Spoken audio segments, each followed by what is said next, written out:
기 좀 나갔었고요. 시간이 그렇지 않으니까 그냥 계속 지나가겠습니다. 출애굽기 앞부분 모세 하나님이 사람 준비하는 얘기 좀 했었죠. 그리고 하나님이 누구신가 이런 부분에 대해서 얘기했고요. 4장을 한번 보겠습니다. 출애굽기 4장.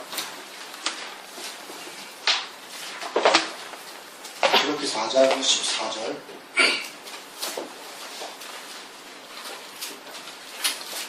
바로 훅 시작하는 겁니다. 4장 14절에 보면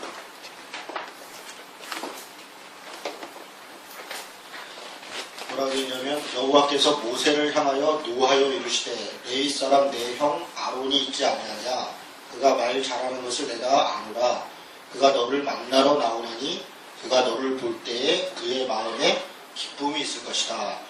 지금 무슨 얘기냐면 하나님 앞에서 이제 모세가 내가 말도 잘 못하고 뭐 이렇게 하는데 내가 어떻게 하겠습니까? 그랬더니 아론이 있다. 아론이 말 잘하니까 실력 있으니까 믿고 해라. 이제 이렇게 얘기를 하는. 그리고 20절에 보니까 모세가 그의 아내와 아들들을 나귀에 태우고 애굽으로 돌아가는데 모세가 하나님의 지팡이를 손에 잡았더라. 이렇게 되어 있어요. 그러니까 모세는 원래 지팡이를 들고 다녔습니다. 그러니까 그 광야에서 무슨 일할 때 이렇게 쓰던 지팡이에요. 그런데 지금 그 지팡이를 뭐라고 표현하냐면 하나님의 지팡이라. 그러니까 똑같은 지팡이인데 하나님이 함께 하신다는 거죠. 그 지팡이가 뭐 이렇게 변했다 그런 게 아니라 하나님의 지팡이, 하나님의 능력, 하나님의 손. 이런 표현이 이제 성경의 독특한 표현이에요. 능력의 손, 뭐 하나님의 손이 함께 하사, 하나님의 지팡이가 함께 하사. 이런 거는 하나님의 권능, 영광, 능력 이런 것이 함께 하는 것을 얘기할 때 하나님의 지팡이, 하나님의 손 이런 표현을 많이 합니다.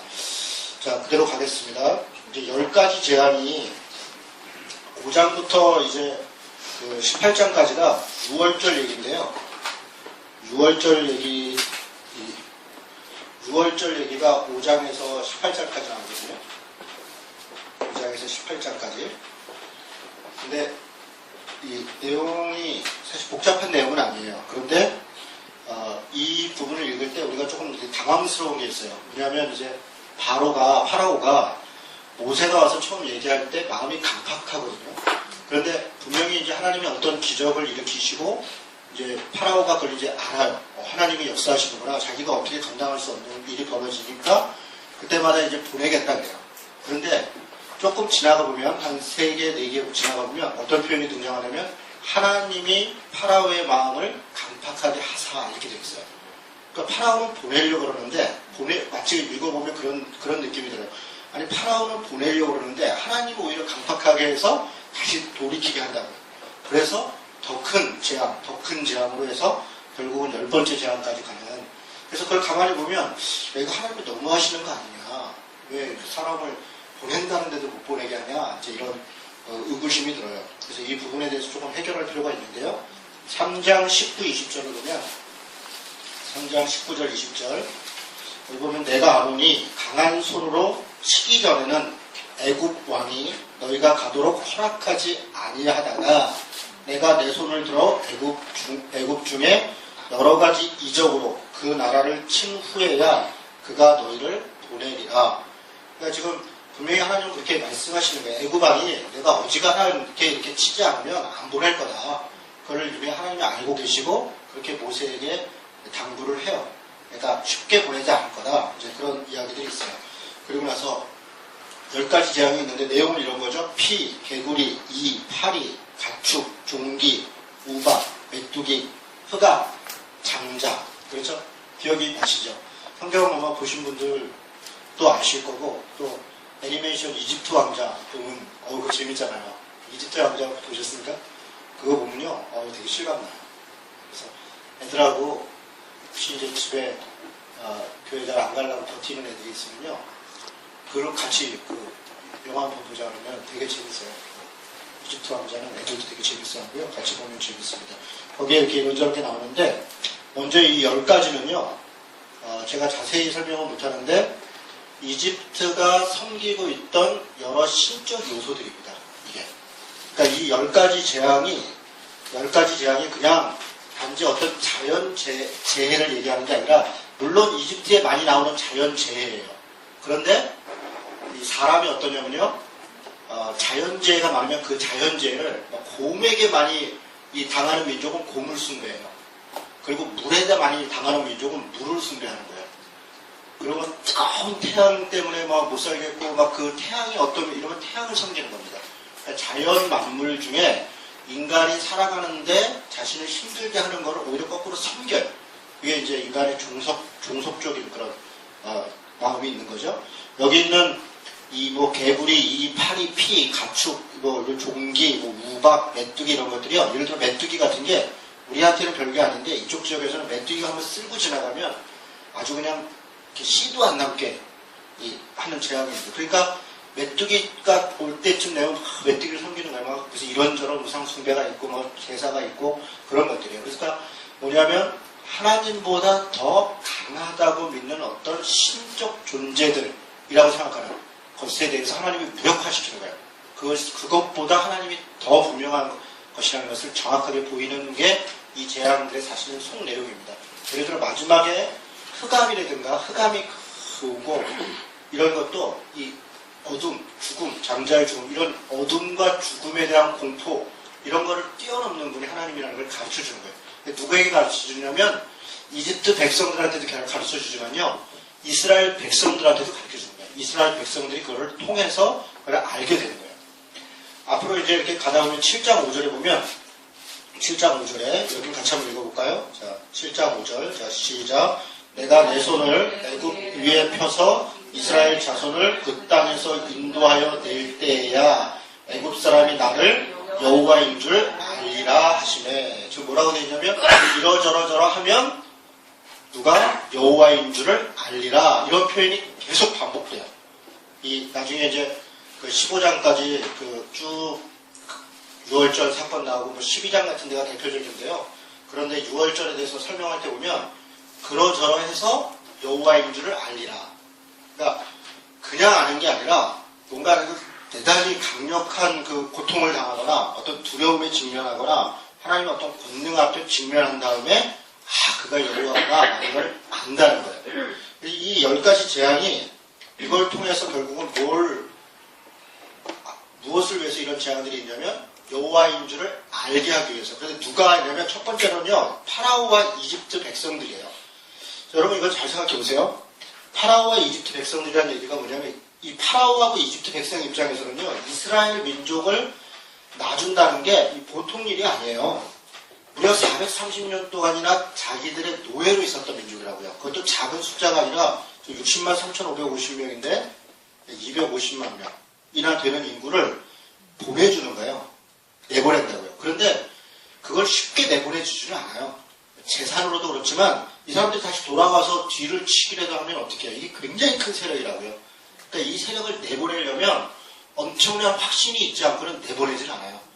이집트와 파라오 백성들이 왜 이들을 내보내냐면 그걸 내보내는 그 존재가 하나님이라는 것을 그 하나님이 자신들이 감히 어떻게 할 수 없는 그런 존재라는 것을 분명히 각인되었을 때 내보내는 거예요. 그래서 이 10번의 재앙 중에 하나님의 마음을 강팍하게 했다. 표현이 물론 그렇게 되어 있는데 파라오와 그 정도로 예를 들어 한 3번 정도 됐을 때 내보냈으면 홍해 건너갔을 때 바로 뒤따라오는 거예요. 장자까지 다 죽은 다음에도 뒤따라왔잖아요. 이 흑암에 장자까지 다 죽고 그런 엄청난 일을 겪은 다음에도 이집트와 파라오 백성들이 애굽 이 홍해까지 따라왔다고요. 그래서 결국은 하나님의 마지막 기적을 통해서 지나가고 이집트 백성이 다 수장돼서야 더 이상 거기를 다시 쫓아갈 엄두를 못 내는 거예요. 그리고 나중에 이 요단강 이쪽 편에서 여호수아가 가나안 땅을 딱 들어갈 때 여기가 여리고인데요. 여리고의 정탐꾼을 딱 보냈을 때 거기에 최초 만난 사람이 물론 라합이라는 주막집 여인을 만나요. 그 여인이 뭐라 그러냐면 이 사람은 지금 다른 족속인데 우리가 이미 당신들 얘기를 들었다. 소문이 다 났다. 당신들이 이만저만해서 나왔고 홍해에서 그런 엄청난 일이 있었다는 것을 우리가 다 들었다. 이런 이야기를 주변 민족들이 다 들어서 쉽게 이들의 행로를 방해하지 못하게 엄청난 사건이죠. 이들이 못 들어오고. 그러니까 이 10가지 재앙은 이스라엘 백성들의 안전을 보장하기 위한 그런 절차예요. 이 10가지 내용이. 두 번째로는 이제 가나안 땅에 들어가요. 제가 첫 번째로는 이집트와 파라오와 이집트 백성들이 자신들이 내보내야 되는 그 존재가 누구인가, 누구 때문에 내보내야 되는 것을 정확히 알도록 하는 거고, 두 번째는 이스라엘 백성이요. 이스라엘 백성이요. 광야에서 이 민수기서에 보면 원망, 불평 계속 나오잖아요. 출애굽기에도 뭐 등장 나오는데요. 수도 없이 원망을 해요. 근데 당연해요. 이 광야라고 하는 데가 먹을 것도 없고 뭐 입을 것도 그렇고 더군다나 집단 생활을 한다고요. 천막 갖고 사막에서 40년을 지냈다고 생각해 보세요. 이게 누가 원망이 안 나오겠어요. 여기서는 뭐 노예였어도 먹고 사는 게 걱정 없었다고 춥지는 않았다고요. 그리고 뭐 배고프지는 않았다고요. 뭐 배는 좀 고팠어도 그래도 뭐랄까요. 여기처럼 이렇게 무서운 그런 게 아니다. 사막은 뭐 조금만 이 구름 기둥, 뭐 이렇게 불 기둥 이런 거 없으면 금방 죽는 데잖아요. 그러니까 그런 곳에서 원망이 있다고요. 근데 이거를 통과할 수 있는 것, 이런 사막으로 과감하게 나간다고. 이 가나안 땅에 호전적인 민족들이 있는데 여기를 나갈 때는 이스라엘 백성들이 자신들을 나가게 하는 그 하나님이 어떤 분이라는 걸 명확하게 인식하지 않으면 이걸 못 견디는 거예요. 그래서 10가지 재앙을 통해서 이스라엘 백성들에게도 하나님이 누구신가에 대한 명확한 인식을 주는 것. 그게 이 재앙의 목적이죠. 우리 때때로 신앙생활 하다 보면 내가 감당할 수 없는 고통과 어려움이 닥쳐요. 근데 그것을 통해서 하나님이 누구신가를 깨달으면 다행이에요. 그러면 그 명확하게 인식한다. 그런 어려움 가운데 하나님 나를 도우셨다. 혹은 내가 정말 엄청나게 교만했는데 뭐 돈도 있고 권력도 있고 힘도 있고 막 이렇게 하다가 한 방에 날아갔을 때 그때 아이고 하나님 내가 아무것도 아니었군요 라는 걸 깨닫고 하나님이 어떤 분인가를 깨달으면 그 하나님에 대한 인식은 명확해져요. 각인이 되죠. 하나님이 그냥 평범하게 그냥 술에 술 탄 듯 물에 술 탄 듯 아무 일 없이 이렇게 평범하게 살아가는 사람보다 정말 이렇게 어떤 고통과 아픔이 있거나 때로는 어떤 정말 이렇게 극적인 도움이 있거나 그런 일을 겪은 사람들의 믿음은요 굉장히 견고하죠. 그래서 그런 거 생각해보면 비슷할 겁니다. 그 다음에 이제 세 번째는 이방 민족들에게 아까 말씀드렸죠. 이 근처에 있었던 여러 민족, 여기 블레셋이 있고요, 팔레스타인이 있고 모압이 있고 암몬이 있고 에돔이 있고 뭐 아말렉이 있고 뭐 미디안이 있고 다 이렇게 족속들이 있답니다. 이런 족속들이 우글우글한 이런 어려움을 뚫고 여기를 가야 되는데 갈 때 그들에게도 저 민족을 이끌고 있는 분이 누구시다 라고 하는 것을 명확히 하나님의 전능하심 그리고 강력의 능력 이런 것들을 우리가 인식하게 되는 것이죠.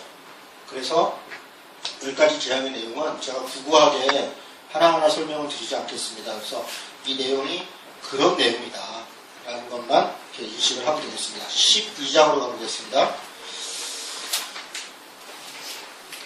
12장에 가면 6월절이라고 하는 아주 독특한 이 6월절이라는 말이 아주 번역이 잘 된 말이에요. 6월 그러니까 무엇을 넘다잖아요. 이렇게 넘다. 월다마다 그래서 담을 넘다. 6월하다. 이게 패스오버인데요. 영어로는 패스오버인데 파사흐라고 하는데 히브리어는 파사흐입니다. 그러니까 그게 영어로 패스오버가 거기서 그대로 나옵니다. 파사흐라는 말이 6월절이에요. 그러니까 넘어갔다. 뭘 넘어간 겁니까? 죽음을 넘어간 거죠. 하나님의 신이 내려와요. 그런데 다 그 하나님의 거룩함 앞에 부딪히는 모든 것은 다 죽어요. 그런데 어느 지점에서 그걸 넘어가요. 근데 그 넘어가는 지점이 뭐냐면 어린 양을 잡잖아요. 어린 양을 잡아서 그 피를 문설주에다 이렇게 바르잖아요. 그러니까 그 피를 보고 넘어가고 바르지 않으면 죽는 거죠. 유대인이어도 마찬가지입니다. 바르지 않으면 유대인이기 때문에 안 죽은 게 아니고 믿음으로 그 말에 순종하고 거기에 바른 집은 넘어가는 거예요. 그럼 이방인들은 어땠을까요? 그 얘기를 들은 이방인, 옆에 보니까 뭘 하는데 너 왜 그러냐? 이만저만 하대. 나도 해야지. 그 사람 사는 겁니다. 그래서 실제로 여기 이 출애굽한 사람들을 보면 이방인들이 있어요. 이스라엘 민족만 있는 게 아닙니다. 여기 보면 12장 48절 보세요. 12장 48절을 보니까 너희와 함께 거류하는 타국인이 여호와의 유월절을 지키고자 하거든 그 모든 남자는 할례를 받은 후에야 가까이하여 지킬지니 뭐 이러면서 49절 본토인에게나 너희 중에 거류하는 이방인에게 이 법이 동일하니라. 그러니까 지금 이 12장의 유월절에 대해서 통으로 설명하고 있는데 그렇게 나온 사람들 중에 이방인들도 있는 거예요. 그러니까 유월절을 지키고 생명을 구원했다는 것은 이스라엘 민족적 현현적 민족이기 때문이 아니라 하나님을 믿고 그 말에 순종하고 그 일을 행한 사람들이 산다는 거예요.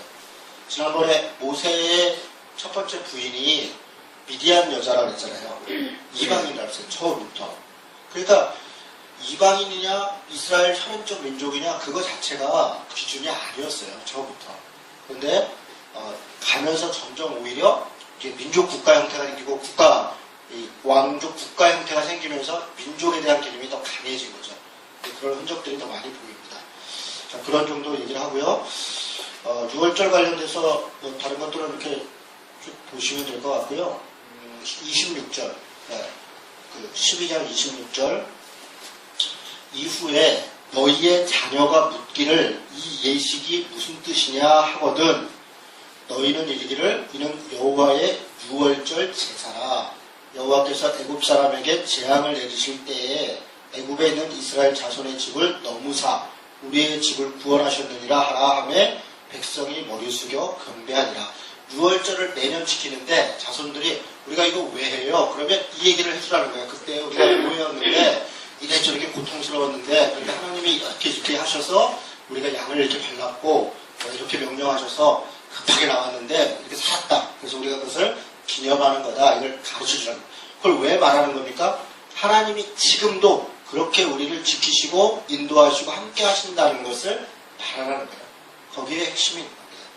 그리고 6월절은요 몇 달 동안 이루어진 게 아닌데 이렇게 길게 써 있어서 굉장히 오래 하룻밤이다. 하룻밤. 딱 하룻밤. 하룻밤에 일어나는 겁니다. 하룻밤에. 다 준비했다가 열흘째 됐을 때 준비했다가 열 나흘째 됐을 때 양을 잡아갖고 바르고 그리고 그날 밤으로 나는 겁니다. 준비는 며칠 이렇게 열흘째부터 얘기를 들어서 나흘 만에 양을 잡고 그리고 바로 그날 밤으로 나와요. 다 준비했다고 했다. 그래서 막 짐 싸고 보따리 싸고 뭐 급히 뭐 누룩 없는 떡 먹고 이렇게 급하게들 안 해요. 급하게. 그래서 뭔가 막 준비하고 신앙생활이 이게 급속한 믿음의 어떤 표현이죠. 하나님이 이 예수님도 그러잖아요. 이렇게 와봐라. 그리고 놓고 왔더라 이런 거잖아요. 그러니까 하나님 앞에 믿음으로 우리가 구원받을 때 우리도 마찬가지입니다. 저는 뭐 우리 다 그런 기억들이 있는데요. 아마 이렇게 모태신앙인 사람들은 조금 그런 경험이 좀 덜하겠지만 중간에 있는 사람들은 내가 이렇게 다녀보다 보니까 오늘날 내가 이성적으로 알게 돼서 깨닫고 이렇게 물론 그렇게 신앙생활 하는 사람도 있지만 어떤 사람들은 그냥 하루아침에 어느 순간에 내가 이거 왜 이러지? 그냥 훅 믿어지는 거예요. 그렇게 그냥 삶이 달라져요. 그 교회 저기 다니다가도 전혀 신앙이 없어요. 그냥 교회를 놀러 가는 거예요. 그냥 갔다리 하고 누구 보러 가고 하다가 어느 날 갑자기 뭐 그 여러 이유가 있겠죠. 오늘 말씀을 듣다가 혹은 오늘 기도하다가 무슨 어떤 장면 때문에 한순간에 내가 하나님이 나를 깊이 확 붙잡는 걸 느껴요. 그러니까 신앙은 때로 그렇더라고요. 한순간에 달라져요. 제가 그랬죠. 저도 한순간에 일어났어요. 제가 고등학교 3학년 때요. 고1 때 처음 교회를 갔는데요. 저는 도저히 안 믿어지더라고요. 그때나 지금이나 따지는 게 많은 사람들은 잘 못 믿거든요. 뭐 얼마나 저는 아무리 들어도 뭔가 있긴 있는 것 같아요. 제가 뭔가 있긴 있는 것 같은데 도저히 믿어지지도 않고 믿을 수도 없고 그렇게 이제 그렇게 시간이 가다가 고3 때인데 이제 그 초에 무슨 부흥회를 했어요. 그때 부흥회를 했는데 제 누군지도 기억이 안 나요. 그때 무슨 전도사라는 분이었는데 그분이 누군지도 그날 무슨 말씀을 전했는지도 기억이 안 나는데 기도 시간에 기도를 하는데 뭐 기도도 잘 못하죠. 그냥 막 남들 막 기도하는데 제가 생겼던 처음 그 교회가 목사님이 여자분이셨는데 부흥사님이세요. 신현균 목사라고 부흥협회에서 아주 유명한 분인데 그런 협회의 부회장을 했던 여자 목사님이세요. 그러니까 아주 부흥사가 아주 유명한 목사님이세요. 근데 그럼 맨날 기도하고 뭐 통성 기도하고 뭐 무슨 입신하고 막 무슨 뭐 안수하고 막 별거 다 해요. 뭐 방언하고 뭐 산기도 매주 다니고 막 그런 교회예요. 제가 그런 교회를 이제 처음에 제가 막 그랬는데 기도 시작하면 뭐 주여 삼창은 기본이고요. 뭐 5창도 하고 10창도 하고 하는 거죠. 막 주여 막 하는데 기도하는데 저는 냉랭한 거예요, 이게. 근데 이렇게 그날따라 이렇게 기도를 하는데 갑자기 이렇게 이런 얘기를 해서 또 어떻게 느낄지 모르겠어요. 이게 십자가가 갑자기 이렇게 탁 그러더니 거기서 피가 막 쏟아지는 거예요. 근데 이게 저한테 막 쏟아지는 거예요. 제가 이렇게 딱 깜짝 놀라서 눈을 확 떴어요. 내 옆에 이제 우리 친구가 있었는데 너 봤냐? 그러니까 얘는 못 봤다는 거예요. 근데 저는 너무 생생한 거예요. 그리고 그날 이후로 끝이에요. 무슨 설명이 필요한 게 아니라 그냥 하나님이 살아계시구나.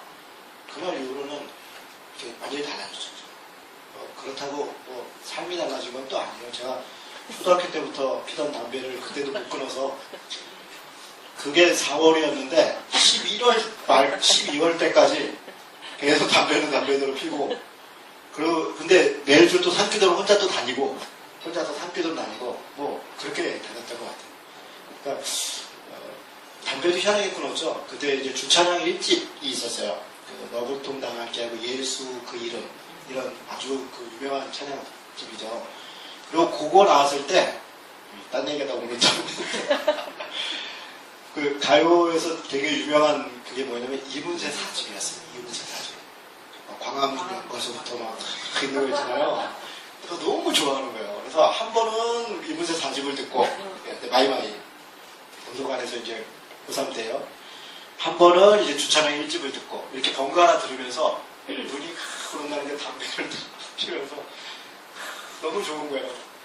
근데 이제 저 멀리 이제 제가 섬겼던 교회가 딱 보이는데 주찬양 1집을 때 너 통당할 때 그 촥 나오는데 순간 담배가 굉장히 부끄러운 거예요. 내가 이거 너 통당할 때 이까지 담배가 그래 그날부로 딱 끊었어요. 그날부로 다 치워놓고 쓰레기통에 딱 버리고 그날 이후로 진짜 한 대도 입에 안 댄 것 같아요. 참 희한하죠. 저는 이렇게 하나님이 제가 이렇게 워낙 성격도 있고 그러니까 그런 방법으로 저를 부르신 것 같아요. 만날 때도 그랬고 뭘 바꿀 때도 이렇게 9월절 얘기하다가 하룻밤에 한순간에 달라질 수 있습니다. 그러니까 우리가 누구를 위해서 기도할 때 포기하면 안 돼요. 그 분들이 뭐 20년, 30년 저희 어머니도 이번에 세례 받았으면 저한테는 뭐 기적 같은 일이에요. 그러니까 그게 한순간에 달라질 수 있어요. 그래서 하나님이 살아계신 거예요. 그 사람이 하면 그게 안 되는 거예요. 내가 이 정도 돈 쓰고 이 정도 밥 샀으면 한번 올 것 같잖아요. 와서 뭐 믿어줄 것 같잖아요. 그렇게 안 돼요. 사람의 노력과 그걸로는 우리는 최선을 다하지만 하나님이 개입하셔야 돼요. 개입하시면 어느 순간에 그 사람이 정말 달라져요. 그 신앙의 위대함이죠. 6월절 사건이 우리에게 있어야 되죠. 어느 순간에는 6월절 사건이 저에게 필요할 때가 있죠.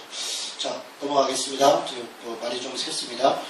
자, 12장 37절에 보니까 유아 외에 60만 명 가량이라 이렇게 되어 있어요. 그런데 이 장정이라는 의미는 20살 이상을 얘기하는 겁니다. 그 나중에 출애굽기 38장에 보면 60만 3,550명이라 이렇게 얘기합니다. 그리고 나중에 민수기에 가면요. 민수기에서 또 인구를 조사해요. 40년 후에. 그런데 그때 인구가 60만 1,730명이에요. 이걸 제가 왜 기록해놨냐면 거의 차이가 없죠. 60만 3,550명과 60만 1,730명. 거의 차이가 없죠. 남자 장자. 그러니까 이 어목한 광야의 40년 세월을 지났는데도 하나님의 보호하심이 있어서 거의 차이가 없다는 거예요. 우리가 볼 때는 뭐 한 반 이상은 인구가 줄었을 것 같은데 그렇지 않더라. 하나님이 하나님의 백성들을 지키시고 인도하시더라. 이런 것을 이런 걸 통해서 보여주지요. 자, 13장 17절 보겠습니다. 13장 17절 보니까 바로가 백성을 보낸 후에 블레셋 사람의 땅의 길은 가까울지라도 하나님이 그들을 그 길로 인도하지 아니하셨으니 이는 하나님이 말씀하시기를 이 백성이 전쟁을 하게 되면 마음을 돌이켜 애국으로 돌이킬까 하노라. 하나님의 마음이 참 좁아. 그러니까 뭐랄까 노심초사예요. 노심초사. 이스라엘 백성들을 구원하시는데요. 하나님께서 하나님의 나라를 향해서 하나님의 백성들을 보내거든요. 그런데 상당히 조심하고 정말 여러 가지로 한다는 걸 알 수 있어요. 지금 이 블레셋 땅이 어디냐면 여기거든요. 여기. 해변가. 지금으로 얘기하면 가자지구. 이 팔레스타인 지역이죠. 여러 번 말씀드렸죠. 블레셋이라는 말이 팔레스타인이라는 말이에요. 그러니까 그게 같은 말인데 그게 아니라 원래 팔레스타인인데 발음을 잘못해서 우리가 블레셋이라고 부르거든요. 그러니까 팔레스타인이죠. 그러니까 여기서 이렇게 홍해가 있으면 뭐 고센 땅에서 이렇게 그냥 가면 되는 거잖아요. 이렇게 이 가나안 땅 이런 거잖아요. 가나안 땅. 가나안 땅이 여기잖아요. 제가 이걸 너무 이렇게 좁게 그리긴 했는데 이렇게 가면 일주일이면 가는 길이거든요. 그런데 일로 안 가고 일로 돌아서 여기 시내산에서 해서 뭐 일로 돌아서 여기 가데스 바냐에서 뭐 정탐꾼을 보냈는데 왔다가 뭐 돌고 뭐 이랬다는 거잖아요.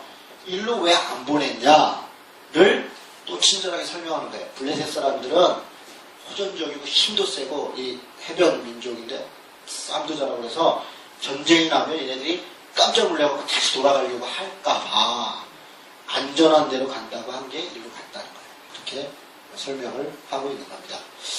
자, 넘어가서요. 19절에 보니까 13장 19절에 보니까 모세가 요셉의 유고를 가졌으니 이는 요셉이 이스라엘 자손으로 단단히 맹세하게 하여 이르기를 하나님이 반드시 너희를 찾아오시리니 너희는 내 유고를 여기서 가지고 나가라 하였습니다. 이거 기억나세요? 창세기 50장 끝날 때 요셉이 거기서 자기는 여기서 죽지만 내 유고를 나는 저 고향 땅에. 근데 고향이 요셉 입장에서는 고향이 어디냐면 가나안입니다. 가나안. 아브라함이 여기 있었잖아요. 가나안에서 방황하다가 이곳저곳 왔다 갔다 했잖아요. 야곱도 여기 있었고. 그래서 상징적으로. 근데 얼마가 지난 거예요, 시간이? 430년. 430년이 지났는데도 그 요셉의 유언을 그대로 유지해서 모세가 그 유고를 들고 나왔다는 거예요. 그리고 여호수아에서 보면요. 여호수아가 나중에 40년이 더 지났잖아요. 그리고 광야 생활하고 그러고 나서 여호수아가 들어갈 때 요셉의 유고를 가져다가 세겜에다가 묻었더라. 이렇게 여호수아서에 또 나와요. 거기 몇 장이에요? 이게 24장 32절에 보면.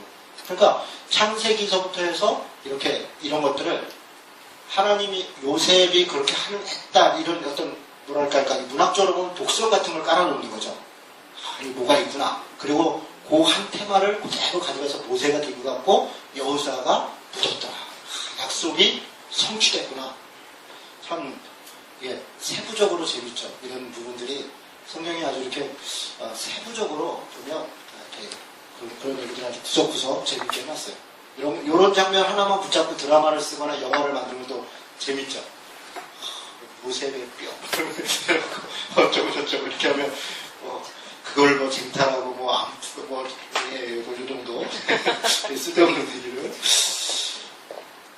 그 다음에 어디까지 갔죠? 14장 홍해 사건이죠. 홍해 사건. 홍해를 건너는 사건에 대해서 고린도전서 10장은요 뭐라고 얘기를 하냐면 집단 세례 사건이라 이렇게 얘기해요. 집단 세례 사건이다. 근데 이거는 이제 신약 백성들의 해석이죠. 신약 백성의 해석. 왜냐하면 세례라는 말이 구약에는 없어요. 구약은 할례는 있어도 세례는 없었죠. 근데 이 홍해를 건넌 사건을 물속에 들어갔다가 나왔죠. 물에 잠기지도 않았어요. 그런데 세례라고 해요. 세례가 뭐예요? 이번 주에도 제가 설교를 했었지만 그리스도와 함께 죽었다는 거잖아요. 그리스도와 함께 죽었다. 그리고 그리스도와 함께 살았다. 이제는 내가 사는 것이 아니고 그리스도께서 사시는 것이다. 그 말은 그리스도의 생각으로 그리스도의 행동으로 내 삶에 달라진다. 내가 다른 존재가 됐다는 거예요. 홍해를 건넜다는 것은 이집트의 삶을 죽었다는 거예요. 이집트의 삶. 이집트식으로 살아가는 것은 죽었고 이제 하나님만을 믿고 광야에서 살아가는 존재가 됐다는 거예요. 이게 세례라는 거예요. 우리 신앙인이 세례를 받았다는 게 바로 이런 거라는 거죠. 이집트의 삶이 뭐예요? 그건 세속적인 삶인 거예요. 힘으로 사는 삶, 권력으로 사는 삶, 돈으로 사는 삶, 풍요와 번영으로 사는 삶. 그런 삶을 끊고 광야라고 하는 것은 이번 주에도 제가 설교 때 성탄 때 나사렛 얘기하고 갈릴리 얘기했지만 비참한 곳이에요. 광야라고 하는 게 먹을 것도 없고 아무것도 없어요. 그러나 거기에 빛이 있고 거기에 하나님 나라가 있는 게 뭐냐면 하나님이 거기 계신 거예요. 하나님이 계시고 하나님만 의지하는 백성은 그곳이 천국이라는 거예요. 그곳이 천국. 그래서 그리스도와 함께 죽었고 하나님 이집트의 이 삶으로부터 죽었고 하나님만 의지하는 그런 가난한 삶, 광야의 삶이 시작된 존재가 우리들이다라고 얘기하는 게 고린도전서 10장의 해석이라는 겁니다. 여기 그 밑에 이제 뭐 수르 광야, 마라 광야 뭐 이런 얘기를 한 건요. 주일학교 선생님들 이제 가끔 보면요, 이렇게 아이들한테 이렇게 이 이스라엘 백성이 시내 광야에서 40년 동안 얼마나 고생을 했는데 이렇게 얘기를 하세요. 물론 뭐 무슨 말씀인지는 알겠는데 시내 광야에서 40년 동안 있었던 게 아니고요. 여기 광야들이 수르 광야, 마라 광야, 시내 광야, 또 바란 광야, 뭐 신 광야, 광야 이름이 다 틀려요. 여기가 다 시내 광야가 아니고, 그래서 시내 광야는 요 밑에만 시내 광야예요. 시내 산이 그쵸.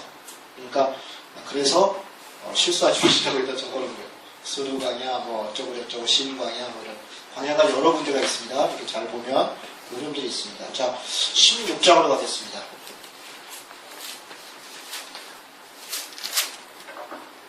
16장에 보면 만나 사건이 나는데요. 만나. 여러분 이거 되게 중요해요. 광야 사건, 광야에 있어서 가장 중요한 모티브, 어떤 사인 같은 게 만나입니다. 만나. 이게 우리 신앙에 있어도 대단히 중요한 일인데요. 16장 4절에 보니까, 그러니까 여기 1절에 보니까 엘림과 시내산 사이에 있는 신광야 이렇게 돼 있고, 뭐 며칠 날 있다가 3절에 이스라엘 자손이 그들에게 이르되 우리가 애굽 땅에서 고기 까마 곁에 앉아 있을 때와 떡을 배불리 먹던 때에 여호와의 손에 죽었더라면 좋았을 것을 너희가 이 광야로 우리를 인도해내어 온 회중이 주려 죽게 하는도다. 여러분 이게 지금 나온 지요 2개월도 안 된 때예요. 지금 광야에서 출발한 지 신의 광야 19장 나중에 1절에 보면 나온 지 둘째 달 첫째 날 이렇게 있어요. 그러면 지금 이렇게 30일 잡으면 60일 지나서 70일도 안 된 때 신의 산에 도착했다고요. 그러니까 여기 지금 신광야에 있을 때는 한 달 조금 지났나? 이런 정도예요.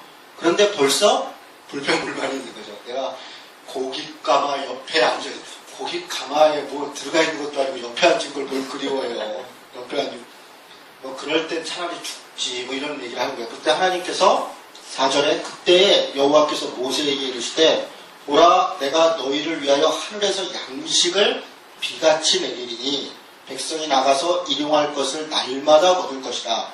이같이 하여 그들이 내 율법을 준행하나 아니하나 시험하리라. 여러분 이게 중요합니다. 이것도 설명할 때 보니까 어떤 분이 비같이 내렸다. 하나님이 우리한테 그냥 비같이 주신다. 뭘? 그러니까 비같이 많이 내렸다 그러는데 좋았어요. 또 내렸죠. 근데 뭐라고 얘기를 하냐면 그걸 가지고 내 율법을, 이때는 모세의 율법이 만들어지기 전이에요. 이때 율법은 그 십계명이나 이런 걸 얘기하는 게 아니라 하나님의 명령을, 토라라는 단어 그대로 쓴 거예요. 내 명령을 준행하나 아니하나 내가 시험할 것이다. 근데 뭐냐면 만날. 뭘 시험하냐면 그날 먹을 만큼만 그날 갖고 오라는 거예요. 뭐 엄청나게 야 이게 웬 떡이냐 그러고 막 엄청 갖고 오면 하루치 지난 건 어떻게 된다는 거예요? 썩는다는 거예요. 6일째 되면 어떻게 하라는 거예요? 다음날 안식일인데 이틀치 갖고 오라는 거예요. 이틀치. 그러면 그게 안 썩어요. 이틀치를 갖고 오면 그리고 안식일날은 쉬라는 거예요. 안식일날은 쉬라는 거예요. 자기도 쉬겠지만 사실 안식일의 정신은 나만 쉬는 게 아니라 내 가족이 쉬고 노예들이 쉬고 같이 온 가축들이 쉬고 땅이 쉬고. 사실 안식일은 그래서 이제 요즘은 이제 시대가 이제 이 무슨 날 이렇게 쉬기가 어렵죠. 예를 들어 이제 뭐 유통업을 한다 그러면 24시간 일을 하는 거잖아요. 마트 같은 데는. 그러니까 주일은 일요일 날 교회 가도 종업원들은 못 가는 거잖아요. 그러니까 그런 경우에 요즘 이제 시대가 그렇게 되니까 그런데 그러면 하루를 반드시 쉬게 해야 돼요. 교회 가냐 안 가냐가 중요한 게 아니에요. 사람을 일주일 내내 일하게 돌리는 것은 그렇게 하면 안 돼요. 우리 특히 신앙인들이 사업을 하거나 일을 하면 사람을 반드시 하루 쉬게 해줘야 됩니다. 그리고 그날이 그 사람들은 안식일이에요. 그러니까 그런 배려를 얘기하는 거예요. 나만 쉬라는 게 아니라 나는 뭐 교회 다닌다고 그날 쉬고 종업원들을 했으면 그 다음날 쉬게 해줘야 될 거 아니에요. 그 다음날이라도. 그런 배려들에 대한 이야기인데 어쨌든 그렇게 하는 걸 통해서 명령을 지키나 안 지키나를 시험한다는 거예요. 여러분 이게 지금도 마찬가지입니다. 우리가 이제 이 신약으로 넘어오면 예수님이 기도를 하시잖아요. 주님이 가르쳐준 기도. 여러분 주기도문은 당시 유대인의 기도가 있어요. 그리고 세례요한은 세례요한의 제자들한테 기도를 가르쳤어요. 그리고 예수님의 제자들은 유대인과 세례요한의 제자들이 기도문이 있으니 우리는 어떻게 기도하냐? 근데 이 기도라는 게 뭐냐면 삶의 방식이에요. 그러니까 우리는 주님의 기도를 하지 않으면 뭔가 다른 기도를 하고 있어요. 모든 사람은 다 자기 갈망하는 대로 삽니다. 자기가 바라는 대로. 그러니까 주기도문의 내용은 우리가 바라고 사는 방식을 얘기하는 게 주기도문인데 거기에 뭐라고 얘기하냐면 오늘날 우리에게 일용할 양식을 주옵시고 이게 기도예요. 아니 기왕 달랄 거 오늘날 우리에게 풍성하게 주시옵고 이렇게 기도하면 아니 어차피 기도야 뭐 믿줘야 본전이지 안 이루어지면 말이지 뭐 아니 예수님도 기왕 기도 가르쳐 주실 거 근데 그게 아니라는 거예요. 일용할 양식. 일용할이라는 건요 적절하네 적절한. 그리스도인이 이 땅에서 살아가는데 적절한. 그리고 적절한 시간, 적절한 관계, 적절한 재능 이런 거예요. 그럼 되는 거죠. 부한 것도 아니고 가난한 것도 아니고요. 그냥 적절한. 근데 그것은 만나 같은 거예요. 난 그날 하나님이 나를 인도하신다는 믿음으로 살아야 돼요. 그게 율법을 지키느냐 안 지키느냐를 시험한다는 거예요. 근데 여기서 다 넘어져요. 우리들은 자족이죠. 결국 자족. 결국 이 광야 생활에서 우리가 살아남을 수 있는 방법은 하나님만 믿고 자족하지 않으면 살아남을 수가 없어요. 그것을 이야기하는 게 광야에서 살아남는 비결이에요. 만나 얘기를 그렇게 쭉 합니다. 그리고 23절 안식일 거두는 얘기하고요. 만나는 어떻게 생겼나? 31절. 31절에 보니까 이스라엘 족속이 그 이름을 만나라 하였으며 가시 같고 희고 낯은 뿔 섞은 가자 같았더라. 가시는 이 조그만 요만한 동글동글한 거예요. 동글동글한 거 이렇게 아주 작아요. 요만한 되게 동글동글한 건데 그거 같은 거예요. 만나가 어떻게 생겼나? 여기 써 있잖아요. 가시 같고 그렇잖아요. 그죠? 맛은 뿔 섞은 과자 같고 그런가 보다. 그 만나가 뭐냐 이렇게 뭐 찾아다니봤자 소용없어. 그냥 이거예요. 그냥 이게 다 이스라엘 사람들이 이렇게 써보면 자세히 설명한 거예요. 우리한테 예를 들어 만나는 좁쌀 같고 맛은 뭐랄까 호빵 비슷한 팥맛이 나고 이러면 뭐 우리는 그냥 아는 거잖아요. 이런 식으로. 그러니까 뭐 다 아는 거였더라 이런 겁니다. 자 나머지 넘어가고요. 34절에 보니까 아론이 여호와께서 모세에게 명령하신 대로 그것을 증거판 앞에 두어 간수하게 하였고 사람이 사는 땅에 이르기까지 이스라엘 자손이 40년 동안 만나를 먹었으니 40년 동안 먹었대요. 언제 동안 먹냐면 여호수아가 가나안 땅을 정복한 다음에 첫 번째 유월절을 지킬 때까지 먹었어요. 그때까지. 첫 번째 유월절을 지켰다는 것은 농사졌다는 거예요. 농사져서 소출이 있을 때까지 만나를 먹었대요. 하나님이 그렇게 삶을 인도하셨다. 여기 증거판이라고 되어 있는데요. 증거판이 뭐냐면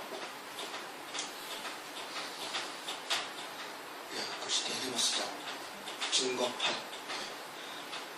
증거판은 언약회예요. 언약궤이고 이거는 법궤예요. 뭔지 알겠죠? 같은 말이에요. 증거판, 언약궤, 법궤. 여기에는 세 가지가 들어있어요. 세 가지가 들어있어요. 첫째는 만나겠죠? 만나. 둘째는 아론의 쌍난 지팡이.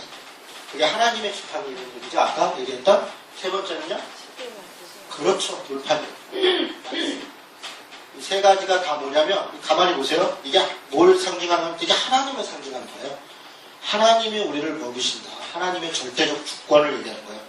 지팡이는 아까 하나님의 능력, 권능, 영광 이걸 상징한다고 했잖아요. 하나님이 함께 하시는 돌판은 하나님의 말씀이죠. 하나님의 말씀. 그래서 성전 혹은 회막 그러면 그 성전 회막 모르게 대단한 게 아니라 하나님을 상징한다는 거예요. 하나님이 곳에 있다. 이런 얘기를 하는 거예요. 하나님을 믿고 살아야 된다. 이런 얘기를 하는 거예요. 됐죠? 네. 조금 더 하면 넘어가겠습니다. 자, 아말렉과 17장에 갈 때 전쟁이 있는데요. 17장 8절에 보니까 그때 아말렉이 와서 이렇게 싸우기 시작이 됐어요. 그리고 15장에 가니까 싸움에서 승리했고 여호와 니시라. 그런데 여기서 한 가지요. 재밌는 장면이 있어요. 뭐냐면 누가 이 전쟁에 선봉해서요? 이 전쟁의 선봉이 누굴까요? 9절에 보니까 모세가 여호수아에게 이르되, 여러분 이거 보세요. 여호수아가 모세의 후계자가 되잖아요. 이스라엘의 첫 번째 전쟁이 났는데 그 총대장이 누구냐면 여호수아예요. 여호수아는 이때가 아마 20대일 것 같아요. 한 30대 살이 안 돼 보여요. 나중에 이렇게 나이를 좀 계산해 보면, 이렇게 추산해 보면 25세에서 거의 30대 사이인 것 같은데, 이때 이미 장군으로 나갈 정도로 출중한 친구였다고요. 제 친구는 물론 아니죠. 모세의 시종인데 굉장히 충성스러워요. 그리고 모세가 하나님 앞에 산에 올라가서 딱 한 명을 데려가는데 여호수아를 데려가요. 여호수아가 못 지킵니다. 회막에 무슨 일을 할 때 그 앞을 지키고 밤이 맞도록 모세가 거기 일할 때 그 앞에 꼭까지 서서 지키는 사람도 여호수아예요. 모세는 퇴근해요. 뒷정리하는 사람도 여호수아예요. 그리고 12 정탐꾼을 보낼 때 에브라임 지파, 당시 제일 큰 지파입니다. 에브라임 지파에서 한 명, 지파별로 한 명씩 꼽잖아요. 에브라임 지파인데 거기서 한 명을 꼽았는데 그 사람이 여호수아예요. 그러니까 대단히 실력이 있고 그런 사람이었다라는 것을 이런 장면에서 좀 보고 가는 것도 좋을 것 같습니다. 자, 넘어가겠습니다. 그리고 18장에 보니까 이드로 장인이 와서 10부장, 100부장, 50부장, 1000부장 이렇게 나눠서 혼자 다 하지 말고 이렇게 조직 체계를 만드는 거, 그죠? 이 조직 체계를, 그러니까 모세는 이런 것들 궁중에서 교육도 받고 미디안방에서 40년 있었는데 이드로의 지혜는 못 따라갔던 것 같아요. 그러니까 250만 명을 보면서 이걸 어떻게 해야 되나, 근데 이걸 체계를 만들잖아요. 군대 체계처럼 딱딱 만들어서 조직화하고 하는 것들을 이드로의 도움을 받아서 그것을 이렇게 일을 해나가는 걸 보입니다. 자, 19장. 지금 이제 가장 중요한 점으로 왔습니다. 19장 1절 보겠습니다. 19장 1절. 같이 한번 읽겠습니다. 자, 시작. 이스라엘 자손이 애굽 땅을 떠난 지 3개월이 되는 날 그들이 시내 광야에 이르니라. 3개월이 되는 날, 둘째 달 지나서 첫째 날이 된 날, 이런 얘기. 다른 데 그런 표현이 나옵니다. 3개월 꽉 차서 90일이 아니라 60일 지나서 그 다음 주에 시내산에 이르렀어요. 그리고 시내산에 와서, 자, 여기 보세요.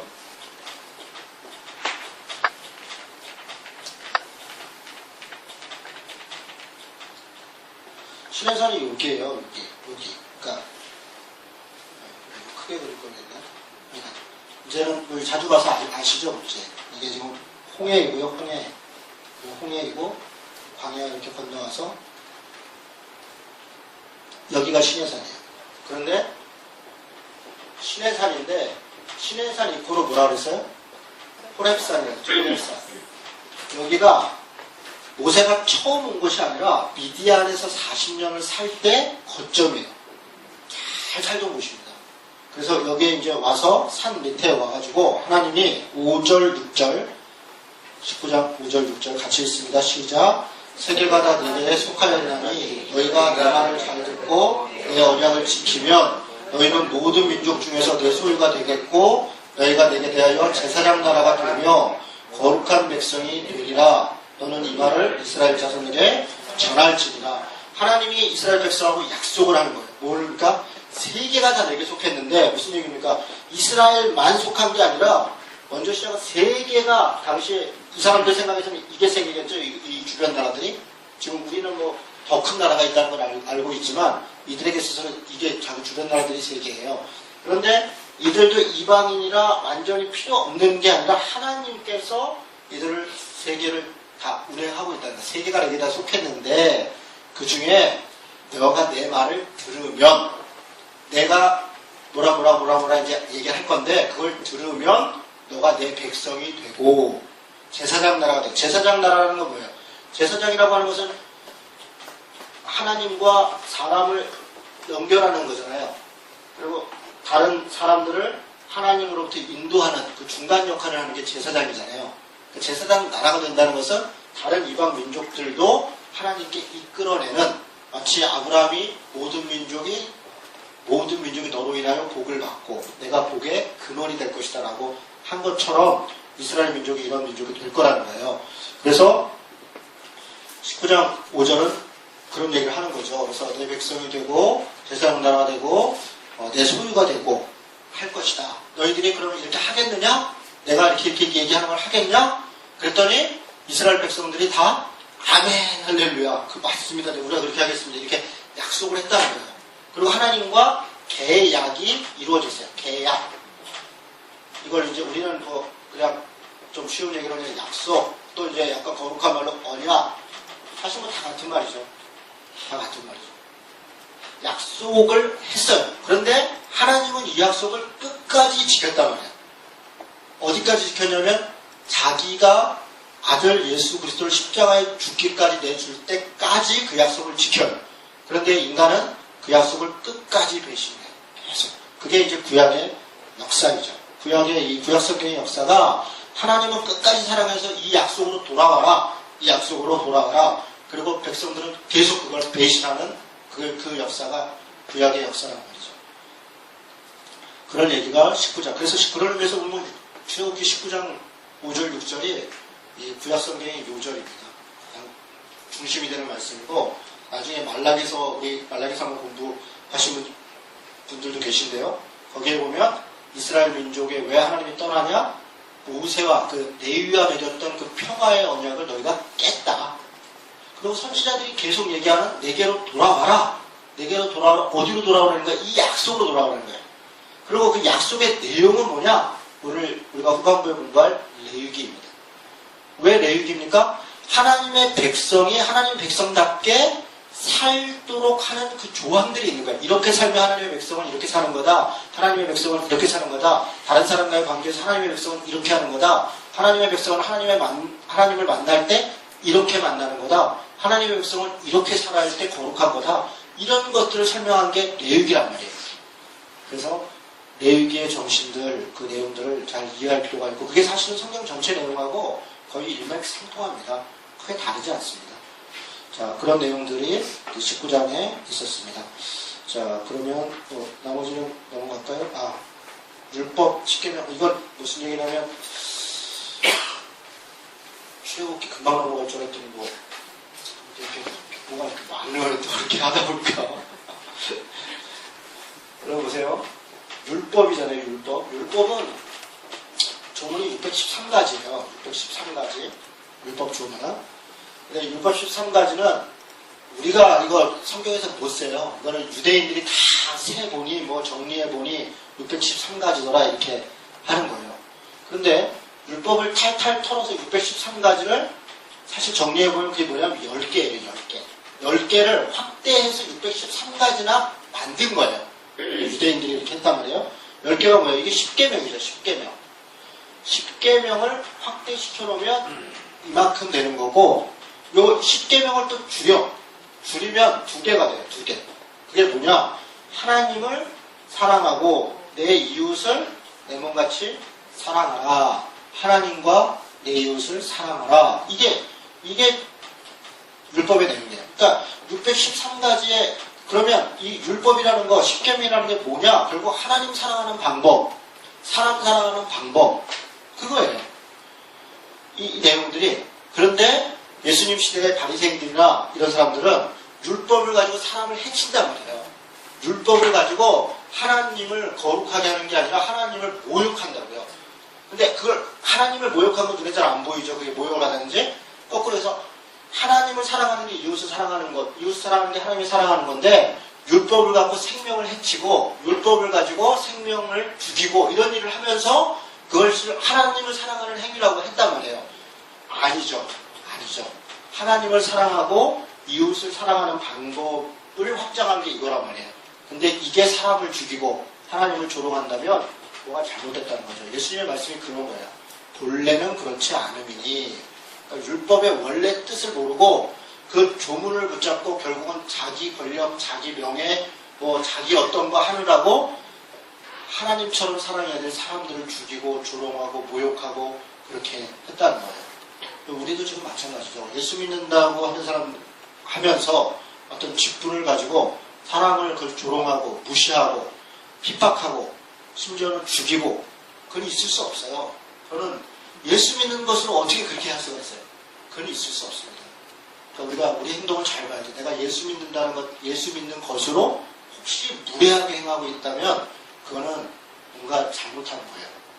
그래서 사람은 무례하지 아니하며 이렇게 되는 무례하지 아니하며 자 그런 정도로 가겠습니다. 그 얘기들을 한 겁니다. 자 나머지는 뭐 쭉 가고요.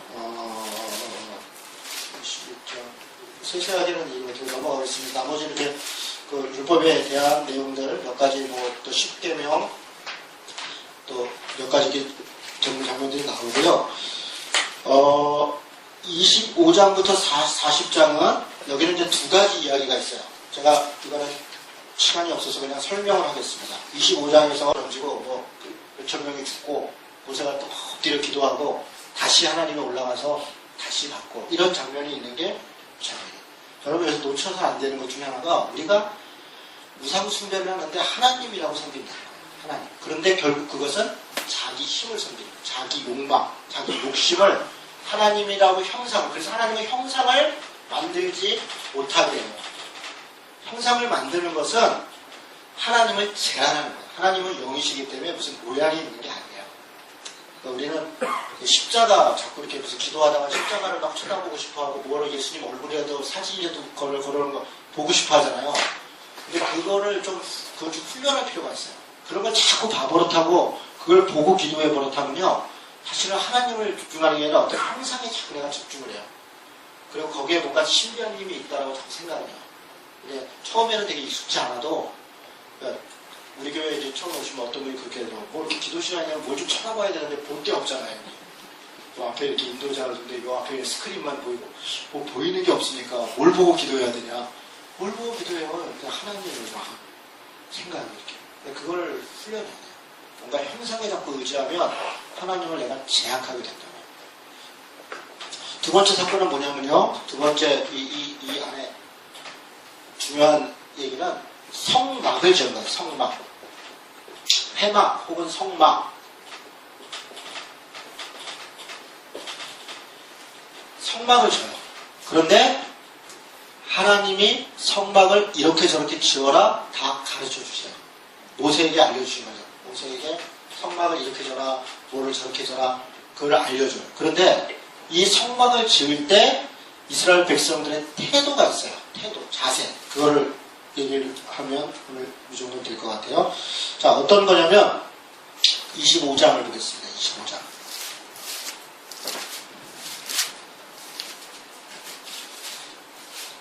25장 8절에 보니까 내가 그들 중에 거할 성소를 그들이 나를 위하여 짓되 무릇 내가 내게 보이는 모양대로 장막을 짓고 기구들도 그 모양을 따라 지을지니라. 하나님 모양을 갖추었다는 거죠. 다윗성, 그러니까 솔로몬이 만든 그 성전도 마찬가지입니다. 다윗 때 이미 설계도를 다 하나님이 알려줬다 이렇게 그때로 줬다 이렇게 이야기가 됩니다. 그리고 25장 2절에 보니까요. 2절 한번 보겠습니다. 같이 읽겠습니다. 시작.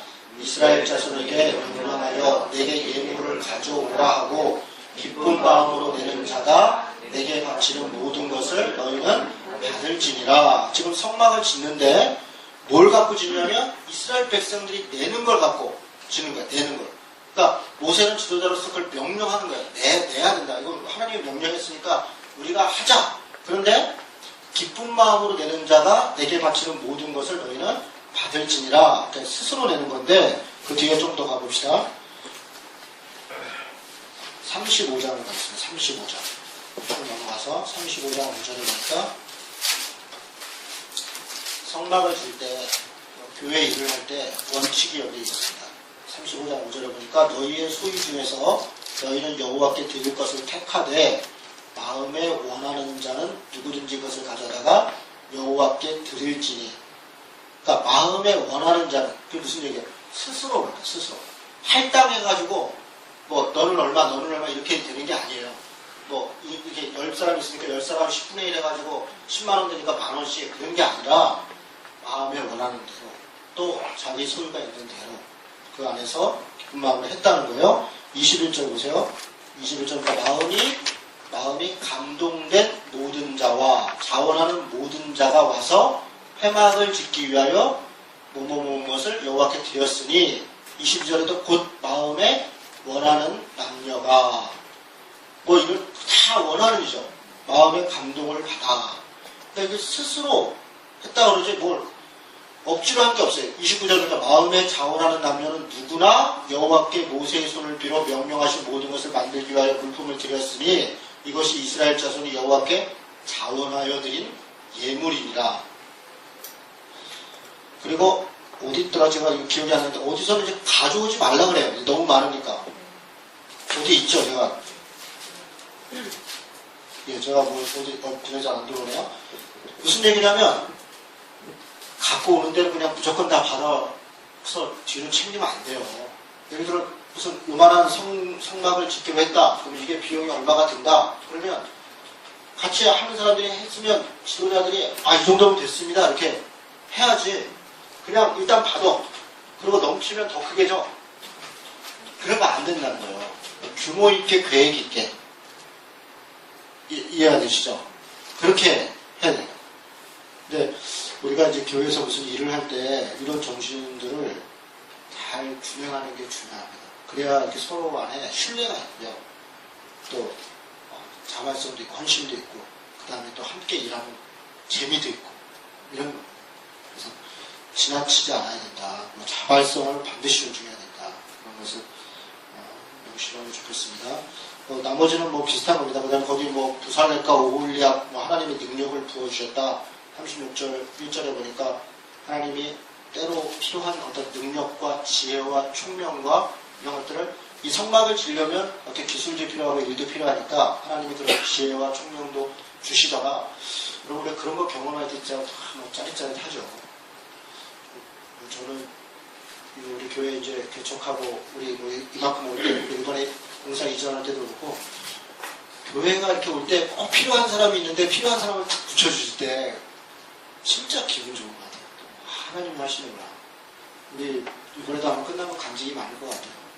우리 교회 공사 이렇게 참 편안하게 정말 기쁜 마음 조용하게 이렇게 하는 경우도 별로 없을 것 같아요. 교인들이 보이지 않게 지금 다 이렇게 움직이고 있거든요. 근데 꼭 필요한 사람이 이렇게 붙여주셔갖고 이렇게 하는 거에서 다 알게 되실 겁니다. 참 감사하고요. 하나님 필요한 사람을 그때그때 잘 붙여주시고 필요한 분들을 이렇게 보내주시고 그런구나. 그러니까 이게 하나님이 하시는구나. 이제 그걸 아는 거죠. 근데 그런 게 없으면 이제 사람이 억지로 하잖아요. 억지로. 목사가 억지로 일하고 교인들이 억지로 일을 하면 그거는 금방 표가 납니다. 은혜가 없죠. 그럼 안에 이제 갈등이 많고 그런 정도. 예. 마지막 39장 끝머리 보십시오. 34절. 33절에 보니까 성막과 제단 주위들의 포장을 치고 뜰문에 휘장을 다니라 모세가 이같이 역사를 마치니 무슨 얘기냐면 성막을 잘 짓고 하나님께 봉헌을 한 거예요. 하나님이 시키는 대로 잘 했어요. 그리고 모든 백성들도 정말 자원하는 마음 심정으로 하나님이 필요한 사람들도 붙여주시고 지혜와 총명도 주시고 이렇게 일이 잘 끝났어요. 그리고 34절에 구름이 회막에 덮이고 여호와의 영광이 성막에 충만하매 모세가 회막에 들어갈 수 없었으니 이는 구름이 회막 위에 덮이고 여호와의 영광이 성막에 충만함이었으며 구름이 성막 위에 떠오를 때에는 이스라엘 자손이 그 모든 행진하는 길을 앞에 나아갔고 구름이 떠오르지 않을 때에는 떠오르는 날까지 나아가지 아니하였으며 낮에는 여호와의 구름이 성막 위에 있고 밤에는 불이 그 구름 가운데 있음을 이스라엘 온 족속이 그 모든 행진하는 길에서 그들의 눈으로 보았더라. 성막을 이 얘기만 하고 잠깐 쉬겠습니다. 성막을 왜 만드는가? 이걸 왜 만드나? 또 성전 그걸 왜 만드나? 이거는 딱 하나입니다. 하나님이 임재를 상징하는 거예요. 제가 지금 상징이라는 말씀. 하나님이 여기 임재한 게 아니고요. 하나님이 임재를 상징하는 거예요. 그럼 하나님은 어디 계세요? 하나님은 온 우주에 있는 거예요. 하늘에도 있고. 그 성막에만 있다. 그리고 성전에만 있다. 이 구약에도 그렇지가 않아요. 그런데 우리가 착각한다고요. 그래서 실수하잖아요. 전쟁이 났어요. 블레셋하고. 그랬더니 이 엘리의 두 아들이 하나님의 성막을 두고 전쟁터로 나간 거예요. 하나님이 성막에 있다는 거예요. 언약궤를 들고. 그랬다가 어때요? 언약궤를 뺏기자고요. 하나님이 거기에 있다고 생각하는 게 그게 타락한 모습이에요. 타락한 모습. 하나님의 상징인 거예요. 그래서 하나님을 중심에 두고 우리가 그렇게 믿음으로 살아야 된다는 것을 이야기하는 것인데, 우리는 그 성막도 형상화해서 성막을 섬기는 거예요. 성막을. 그런 우를 범하다 보니까 이스라엘 민족이 계속 실수한다고. 지금도 마찬가지입니다. 지금도 교회나 목사나 뭐 이런 하나님이 여기 계시거나 목사가 하나님을 대표하거나 그렇지 않아요. 안 그런 거예요. 안 그래요. 목사도 똑같은 죄인이고요. 그냥 제 역할은 제가 이것을 공부하고 또 기도하고 하면서 제게 주어진 직분의 일을 하는 거예요. 거기까지예요. 여러분 각자 하나님을 만나야 돼요. 하나님 앞에 각자 쓰는 거예요. 제가 아주 그냥 비근한 예로, 그냥 아주 간단한 예로, 우리 교회 목사님 되게 훌륭하다. 여러분이 저는 훌륭하게 볼지 모르겠는데 되게 훌륭하다. 그래서 내가 더한국공동체교회를 다니는 것만으로도 막 뿌듯하고 뭔가 천국은 다른 당상인 것 같고 그 자체로 대단한 것 같고, 아니에요. 그건 전혀 안 돼요. 전혀 안 없어요. 각자가 하나님 앞에 서는 거예요. 각자. 저를 통해서 뭐 판단받거나 뭐 평가되거나 그거 하나도 없어요.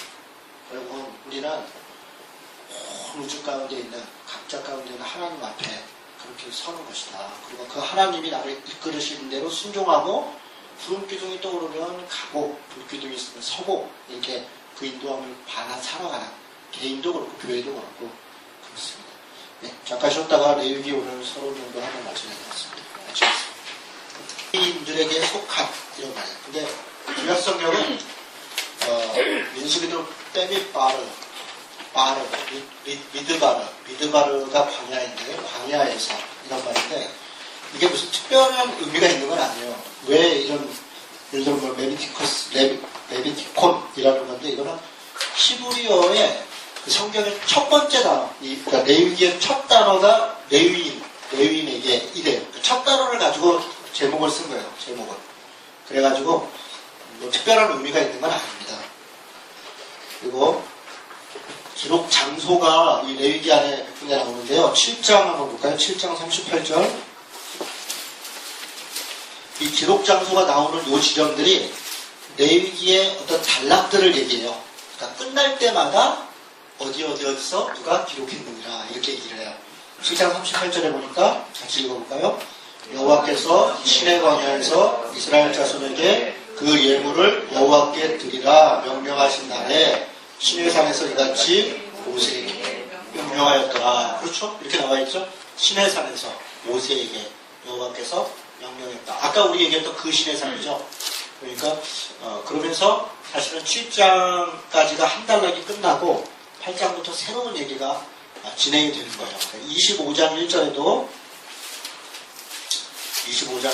보니까 여호와께서 시내산에서 모세에게 말씀하여 이르시되, 이것도 뭔가 좀 새로운, 뭔가 중요한 얘기가 시작될 때 이 얘기를 하는 거예요. 여호와께서 시내산에서 이렇게 얘기하는 거예요. 그 다음에 26장 46절에도 이게 사실 레위기는 26장에서 끝나요. 그리고 27장은 부록이라고 해요. 부칙.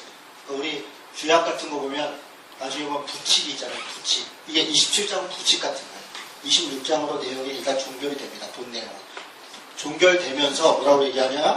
이것은 여호와께서 시내산에서 자기와 이스라엘 자손 사이에 모세를 통하여 세우신 규례와 법도와 율법이니라. 그렇죠? 이렇게 딱 얘기를 해요. 그리고 또 뭐가 있나요? 27장 34절 맨 마지막이죠. 네, 맨 마지막에도 이것은 여호와께서 시내산에서 이스라엘 자손을 위하여 모세에게 명령하신 계명이니라. 지금 이게 어디서 누구에게 왜 이걸 출처를 잘 밝혀놨죠.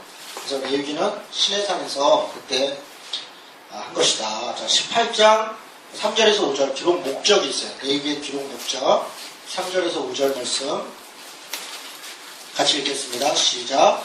너희는 너희가 거주하던 애굽 땅의 풍속을 따르지 말며 내가 너희를 인도할 가나안 땅의 풍속과 규례도 행하지 말고 너희는 내 법도를 따르며 내 규례를 지켜 그대로 행하라. 나는 너희 하나님 여호와니라. 너희는 내 규례와 법도를 지키라. 사람이 이를 행하면 그로 말미암아 살리라. 나는 여호와니라. 지금 뭐라고 말씀하시냐면, 잘 보세요. 지금 이 법도와 규례, 명령, 레위기 말씀을 주시면서 주시는 이유가 뭐라고 말씀을 하시냐면, 이집트 백성과 달리 또 가나안 족속의 풍습과 방식과 달리 이집트 백성처럼 살지 말고, 가나안 백성처럼 살지 말고 하나님의 백성처럼 살기 위해서 이 명령과 규례를 줬다. 이 명령을 지키는 것이 나로 말미암아 너희가 사는 길이다. 살기 위한 길이라는 거예요. 우리는 이제 계명을 받으면 아이고 이게 어려운 걸 나를 죽이려고 그러는구나, 이거 나를 귀찮게 하는구나, 이것 때문에 내가 못 살겠구나, 그런 게 아니라 계명을 준 것은, 명령을 준 것은 살리기 위한 것이라고. 사실은요, 이 레위기의 계명이 쉬운 거예요. 당시 이스라엘 백성들에게 문제는 뭐냐, 이걸 지키기 어려운 게 아니라 가치의 문제예요. 그러니까 가치. 그러니까 윤리 도덕의 문제예요.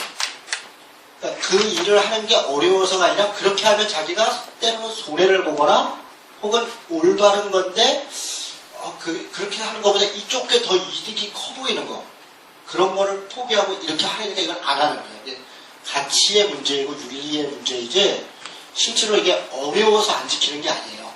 어려워서. 이 내용을 나중에 읽어보시면, 그리고 이걸 지키면 사람답게 산다는 거예요. 그러면 이집트하고 가나안은 그때 사람답게 안 살았냐? 사람답게 안 살았어요. 어떻게 살았냐? 가인의 족속처럼 살았단 말이에요. 우리 이거 창세기에서 기억나세요? 라멕 같은 사람들이 내가 기준이 돼서 나한테 뭐라 하면 내가 때리고 뺏고 죽이고, 그래서 힘센 사람이 최고고, 이런 인간의 나라의 법칙, 돈과 권력과 명예와 이런 풍요와 번영이 지배하는 그런 약육강식과 적자생존과 이런 것으로 살아갔던 게 바로 이집트의 삶이었고 가나안의 삶이라는 거예요. 근데 하나님의 백성은 그렇게 살지 말고 어떻게 살냐면 더불어 함께, 공동체적, 1+1은 1이라는 그런 하나님의 창조 정신으로 회복돼서 살아라. 그런데 그렇게 하면 나만 사는 게 아니라 남도 살잖아요. 같이 사는 거니까. 나 혼자 사는 게 아니라 내가 다 갖고 남은 다 죽고 이렇게 사는 게 아니라 나도 살고 남도 살고 이렇게 사는 방법을 가르쳐 주는 게 레위기의 법이라는 거예요. 이 법을 지키면 같이 산다. 같이 산다. 이건 살기 위해서 주신 것이다. 그래서 다 같이 지키면 다 같이 사는데, 문제는 하나님의 약속을, 이 명령을 어기고 내가 내가 살겠다고 이렇게 배신을 했다는 거야. 내 중심. 그래서 선악을 알게 하는 나무를 먹은 아담과 하와처럼 그 이후에 내가 기준이 돼서 더 갖고 더 잡고 이렇게 살려고 했기 때문에 이스라엘 백성들이 계속 징계를 받고 돌이키게 하려고 했다는 거예요. 그래서 이 레위 주신 목적은 그거다. 살게 하기 위해서, 더불어 함께 살게 하기 위해서 주신 것이다. 이런 의미입니다. 11장 45절 보겠습니다. 11장 45절. 그래서 그렇게 사는 게 어떻게 사는 거냐? 11장 45절에 보니까 44, 45절 45절만 보겠습니다. 같이 읽습니다. 시작.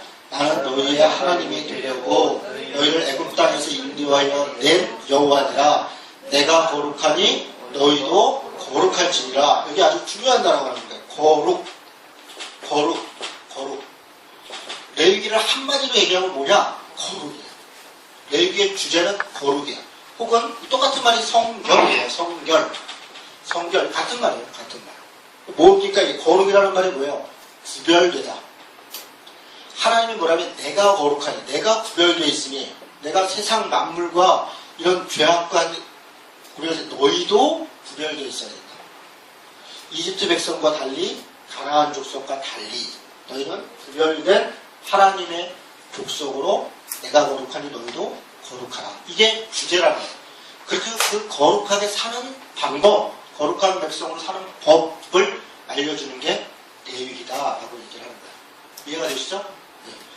자, 그래서 이 안에 내용들이 몇 가지가 있어요.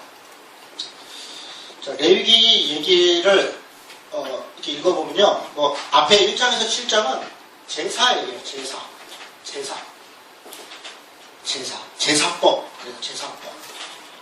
그 다음에 또 내려가다 보면 정결법 이런 게 있어요. 정결법. 이게 뭐냐면 뭐가 부정한데 어떻게 해야 정결해진다. 이런 얘기가 있어요. 제가 이제 의미들은 하나하나 설명해 갈 거예요. 정결법. 근데 이렇게만 제사법이 있고 하나님 앞에 정결해지는 법만 있냐? 그런 게 아니라 생활법도 있어요. 생활법 혹은 사회법. 뭐냐? 나만 정결한 게 아니라 같이 어떻게 같이 사냐? 이웃을 어떻게 대해야 되냐? 국가는 어떻게 해야 되냐? 민족은 어떻게 해야 되냐? 이런 얘기를 쓰고 있는 책이 레위기예요. 그런 내용이 있었나? 그런 내용이 있어요. 레위기가 제사법, 정결법, 생활 혹은 사회법으로 되어 있는데 이 세 가지가요. 자, 여기를 보세요. 제사법의 내용은 뭐냐? 하나님을 인간이 만나는 방법이에요. 만남의 방법. 이게 제사법이에요. 여러분 여러분 집에서 제사 지내보셨나요? 저희 집은 1년에 9번씩 제사 지내던 집인데요. 무슨 많잖아요. 이렇게 상차림의 방법이 다 있잖아요. 오늘 어디다 놓고 오늘 어디다 놓고 이렇게 오늘 어디다 놓고 그렇게 다 하잖아요. 그리고 지방도 쓰고 앞에 밥도 이렇게 고시에도 놓고 뭐도 놓고 다 이래요. 그거 왜 그래요? 신을 만나 조상신을 대하는 방법이잖아요. 우리 조상신을 할 때는 이렇게 해야 돼 라고 하는 방법이 있잖아요. 방법. 그게 신을 만나는 방법이잖아요. 마찬가지 똑같은 거예요. 이 제사법이 하나님을 만나는 방법이에요. 근데 하나님을 만나는 방법을 하나님이 알려주세요. 왜요? 잘못 만나면 어떻게 되냐? 잘 보세요. 하나님은 어떤 분이냐면 거룩한 분이에요. 그렇죠? 거룩한 분. 거룩하다는 게 우리가 그냥 거룩하다 이런 좀 죄가 없으신 분이에요. 완전히 무죄한 분. 전능한 분이라고. 이런 분이 인간은 뭐냐면 인간은 죄인이에요. 더러운 거예요. 인간은 죄 가운데 있다고. 둘이 만나요. 그냥 만나면 어떤 일이 벌어져요? 인간은 어떻게 될까요? 죽어요. 인간은 거룩한 하나님, 전능한 하나님을 자기 죄가 조금이라도 있으면 그 죄의 대가로 인해서 인간은 죽을 수밖에 없는 거예요. 죽어요. 그러면 하나님은 어떻게 돼요? 하나님은 떠나요. 왜 떠나세요? 훼손돼요. 훼손. 하나님의 거룩함이 인간 때문에 훼손되잖아요. 그러니까 인간이 죽는 거예요. 훼손. 하나님이 거룩한데 그냥 이렇게 딱 만나면 그래서 하나님이 피하는 거예요. 떠나. 그냥 만나면 인간이 죽거나 하나님이 거룩함이 훼손되니까 하나님이 인간 그까지 무슨 훼손이 되겠어요. 그런데 하나님이 거룩한 인간이 죽을까봐 떠나요. 그래서 그 죄인인 인간이 하나님을 만나려면 이렇게 해야 된다. 이렇게 가져야 된다라고 하는 방법을 아주 자세하게 설명해줘요. 그게 제사법이에요. 5가지 제사법이 있어요. 자상하시죠? 이렇게 만나요. 네가 안 죽는다는 거예요. 그 죄가 완전히 사해지지 않는데 이렇게 덮어진다는 거예요. 그런 방법을 가르쳐주는 거예요. 그러니까 제사법이라는 것은 하나님의 사랑의 표현이에요. 사랑의 맛이. 하나님은 인간을 만나고 싶어 하세요. 왜냐하면 인간이 하나님이 만드신 피조물이기 때문에 그래요. 하나님은 인간을 창조하셨어요. 그래서 하나님은 인간을 만나고 싶어 하고 그를 다시 회복시키고 싶어 하시고 다시 살리고 싶어 하세요. 그래서 만날 수 있는 방법을 가르쳐 주는 게 제사법. 그 제사법이 1장부터 그래서 레위기를 딱 펴면 되게 재미없어요. 왜냐하면 1장부터 제사법 얘기가 나오는데 무슨 밑도 끝도 없어요. 그냥 바로 1장을 보세요. 1장 딱 펴면 여러분 레위기 읽다가 안 좋은 사람이 없어요. 여호와께서 회막에서 모세를 부르시고 그에게 말씀하여 이르시되 이스라엘 자손에게 말하여 이르라 너희는 누구든지 여호와께 예물을 드리려거든. 그러면서 어쩌고저쩌고 하는데 처음에 인내를 갖고 뭘 드리래? 뭘 가져오래? 보다 보니까 그 말 갖고 그 말 저 말 갖고 굉장히 좋아요. 그런데 알고 보면 별로 복잡한 얘기는 아니에요. 근데 이게 1장부터 7장까지가 뭐냐면 제사법을 얘기하는데 하나님을 먼저 만나야 그렇죠? 만나야 그 다음에 정결함이 되는 거예요. 그리고 8장에서 9장은 뭡니까? 8장에서 9장은 제사장의 일이에요. 제사장. 하나님과 인간이 만날 때 그냥 그대로 못 만나니까 중간에 매개를 둬요. 두 가지 매개인데 하나는 제사장이라고 하는 특별한 직책을 줘서 직분을 줘서 그가 어떤 절차를 행하도록 해서 하나님이 인간과 사람 사이에 만나는 역할을 하는 매개를 줘요. 또 하나는 성막 혹은 성전이에요. 이게 매개예요. 매개. 만남의 장소. 하나님이 이렇게 저렇게 성막을 져라, 이렇게 저렇게 성전을 져라. 그래서 제사장이 인간이 뭐 이렇게 해놓으면 거기에 와서 이렇게 만남의 장소로서 하나님은 우주에 다 계시고 사람 가운데 다 있는데 특별히 그 죄인인 인간을 만나는 장소를 지정해 준 곳, 그게 성막이고 성전이라는 거예요. 그런 매개를 뒀다는 거예요. 그거에 대해서 얘기하는 게 8장과 9장이에요. 그리고서 10장은 좀 뜻밖의 얘기가 있어요.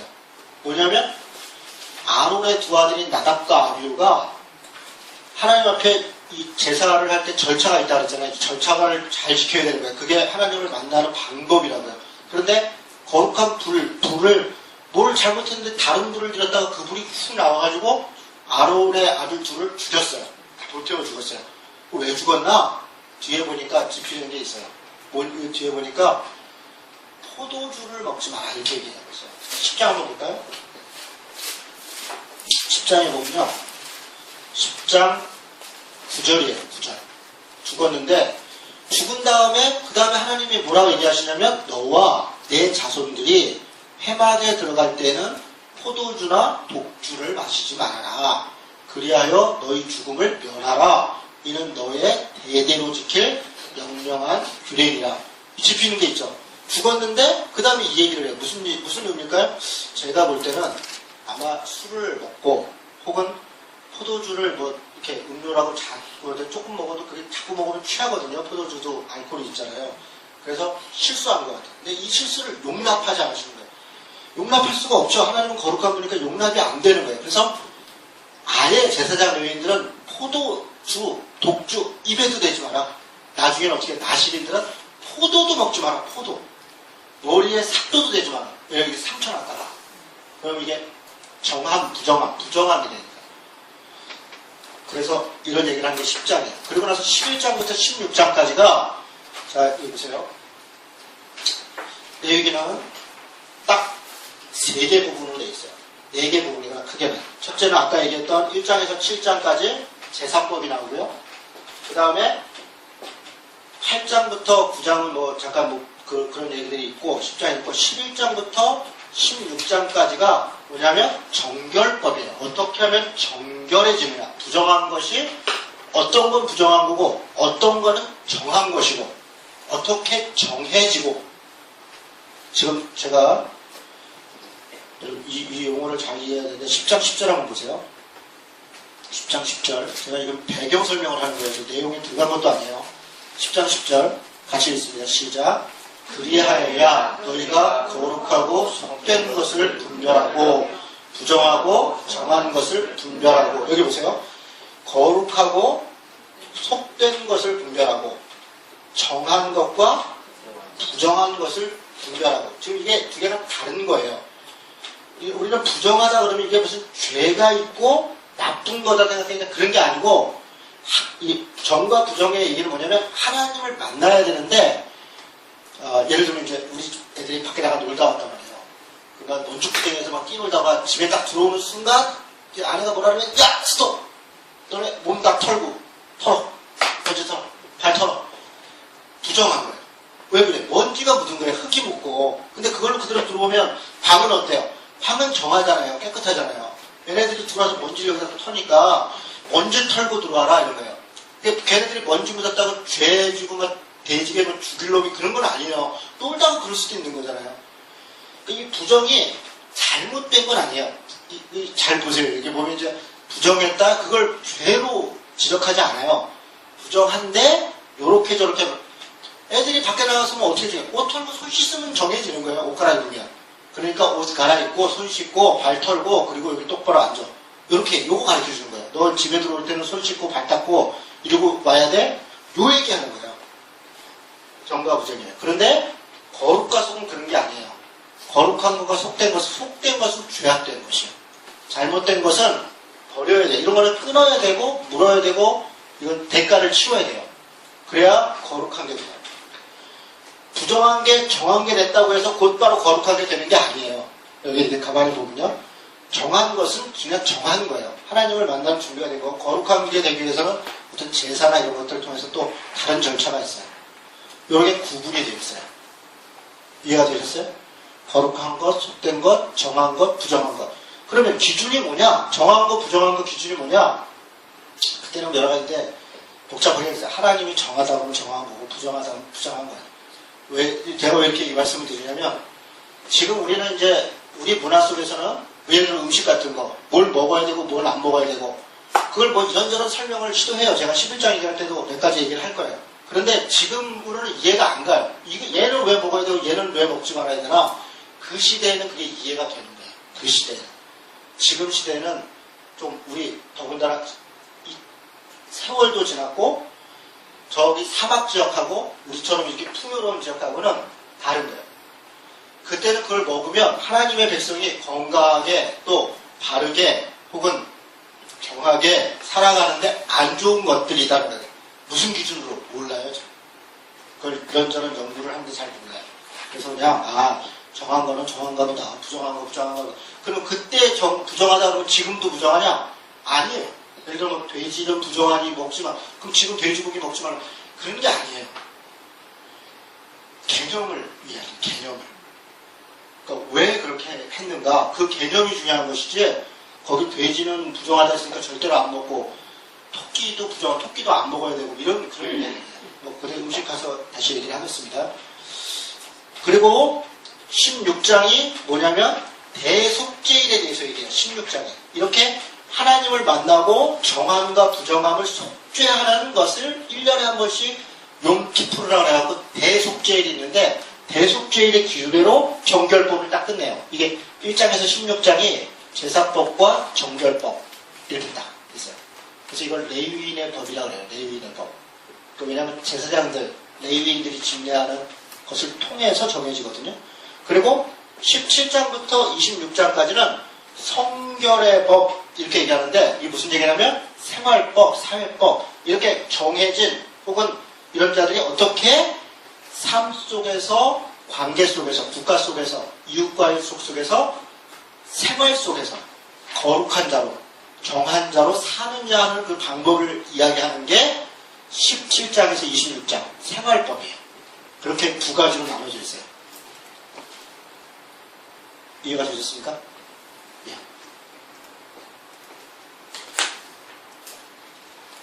알고 있죠? 요런 얘기입니다. 그래서 자, 요 얘기만 이제 정리하고 마치겠습니다. 다시 레위기를 요 개념만 먼저 딱 이해를 하면 내용으로 들어가면요 하나하나는 뭐 이렇게 살펴보면 그렇게 복잡한 건 없어요. 복잡한 건 없는데 요 개념만 딱 이해하면 됩니다. 뭡니까? 레위기는 하나님을 만나는 방법이다. 두 번째는 하나님의 백성이 정결해지는 혹은 거룩해지는 방식이다. 방법. 하나님을 만남을 통해서 어떻게 부정했던 혹은 속됐던 것이 정함과 거룩함으로 가는가에 대한 방법이다. 세 번째는 그런 하나님의 백성이 어떻게 거룩하게 살아가는가. 삶을 어떻게 성결하게, 거룩하게, 구별되게 살아가는가. 근데 자기 혼자가 아니라 이웃과의 관계에서, 다른 사람과의 관계에서, 민족 혹은 국가 혹은 세계 혹은 자연 만물과의 관계 속에서 어떻게 정결하게, 거룩하게 살아가는가에 대한 방법을 기록해 놓은 게 레위기다. 그 세 그룹으로. 됐죠? 여기까지 할 건데요. 질문 있으십니까?